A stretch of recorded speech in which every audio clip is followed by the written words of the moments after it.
Does your Gale build need a hand? Gale's got quite an interesting backstory in Baldur's Gate 3, and I kept looking for a way to work him into the party myself. It's no secret that different classes or builds have power spikes along the way, with Wizards certainly becoming one of the more powerful ones later on. But I wanted to find a way to enjoy this quirky character for the entire journey, and this transformation lets you do just that. But what if, instead of Gale being a lowly wizard, until perhaps the end of Act 1 or so, we could make him into something great, like a mainstay in our party as a spell-slinging Cleric Wizard. Check out Gale 2.0. This guy is slinging spells of multiple schools around, offering far more damage, utility, survivability, and he just looks way cooler. To be clear, this can be done with any character. We're just using Gale as an example here, but the basis of the build is to go light to main Cleric up to level 5. At this point, you'll take 1 level in Wizard. This will unlock way more schools and give the ability to learn Wizard spells through scrolls, which you'll likely have a bunch by this point. The Warped Headband of Intellect is strongly suggested for this build. It's accessible pretty early in the game, long before you'll be ready to multiclass the character, and by using this we can drop the intelligence score down to 8 at character creation or respec, and then slap this on to provide us the benefit of having a 17 intelligence. The Ring of Salving is also worth noting, not only for its benefit and the ability for the hit points to just continually add up over the course of the game, but its low price of roughly 100 gold. Let's take a look at level 1 for Gale in case anybody's wondering how to set their character up at the beginning. For cantrips, we're going to use Blade Ward, Guidance, and Sacred Flame. Blade Ward is going to give us a defensive ability to use this as a cantrip, so we never have to worry about it running out. We can essentially use this whenever our character isn't able to perform an action, if we're not in range of any of the enemies or we don't want to use a spell charge quite yet. Guidance is great for just increasing your chance to succeed on ability checks. Sacred Flame, also very powerful because you can cast this every turn. Again, you can use this similar to a spell and just do some magical damage. Also does radiant damage, which is very nice at certain points of the game in my opinion. For subclass, we're going to select the Light Domain. This is going to give us the spell casting ability that we're looking for, combined with that Wizard once we reach character level 6 or Cleric level 5, and then multiclass into Wizard level 1. For deity, this is completely open to you, whichever one you prefer. In general, I typically take Ilmater. I've just found it neutral throughout the game, at least to the point that I've gotten so far. Now, ability scores, you have some flexibility here as well. Personally, I like to go with minimum rolls on Strength, Intellect, and Charisma. Keep in mind, once we get the headband, that the Intellect score will actually be 17, so you'll have 4 really high stats and 2 incredibly low stats. You could alter this as well. My suggestion would be to take points out of Con if you want some additional carrying weight, or you just want to bump one of the stats to 10, whichever it may be. Do not put any points into Intellect, no matter what you do with the other 2 stats, because once you equip that headband, this number is going to change to 17. It does not increase it by X amount, it just sets the total of your Intellect to 17, so make sure that you're aware of that. There's no reason to bump this up if you plan on using that piece of magic gear. At level 4, your statistics will look more like this, and that's because we'll now have the Warped Headband as well as our first feat.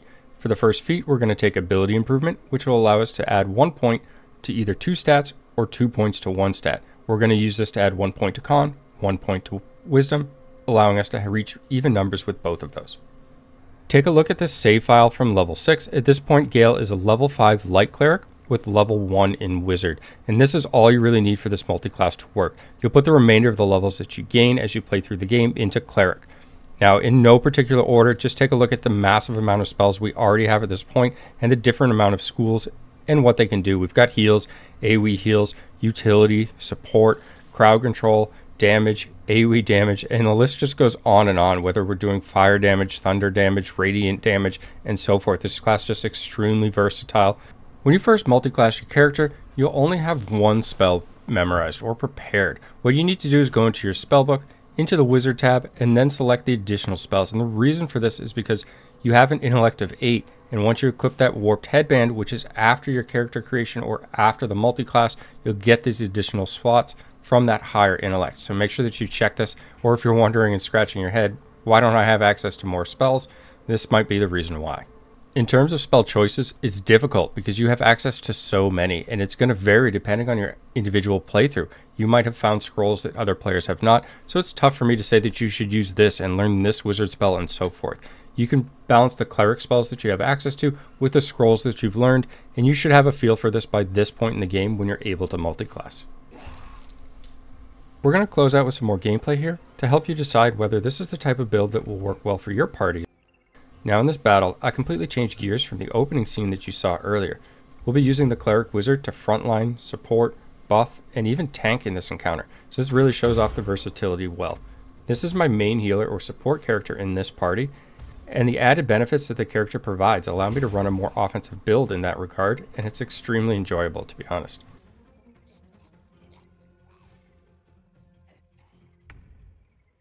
Now that the entirety of the enemy forces have dashed their way down to my party, we get to take some more turns here. For anyone that's curious, my party is rounded out by a pure class monk, which I call the Super Saiyan build since I'm modeling it in that image, a pure class wizard, and a multi-class Gloomstalker ranger, assassin rogue, who doesn't quite have enough levels yet to meet the assassin portion of that.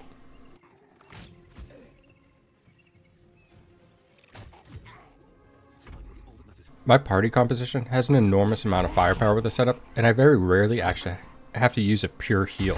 What I typically can do is just continue to nuke or use support abilities.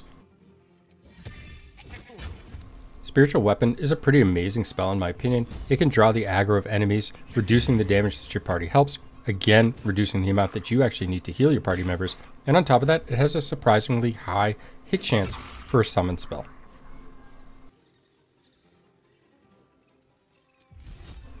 I was running a Life Domain Cleric prior to this. More specifically, I was running Shadowheart, and I just felt like Shadowheart was always in my party. Now, I don't have anything against Shadowheart, I just wanted to be able to vary my party up a little bit, whether it be from one playthrough to the next, or even just complete the individual origin character stories and quests and so forth. So this has been a really refreshing change. And with the Ring of Salving that I mentioned in the beginning part of the video, I really don't miss that Life Domain at all. In fact, if I were to bring Shadowheart back, I might even mirror this build on her.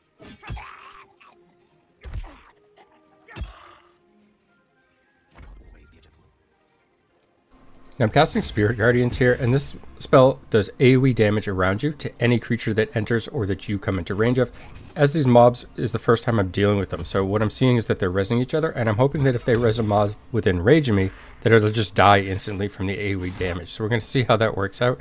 In the opening scene, you saw that I had cast it on myself preemptively, and then walked into the enemies, then teleporting my way out and casting another AoE spell into them, and these are all various ways that you can trigger this AoE damage onto other targets. In general, I find Spirit Guardians very powerful. However, with this build, even more so, and this is because I have so much ability to get into the front line, take hits, and so forth, that I can, again, cast it on myself and just go walk into as many mobs as possible. Sometimes I just walk around triggering it, as opposed to even letting them come to me.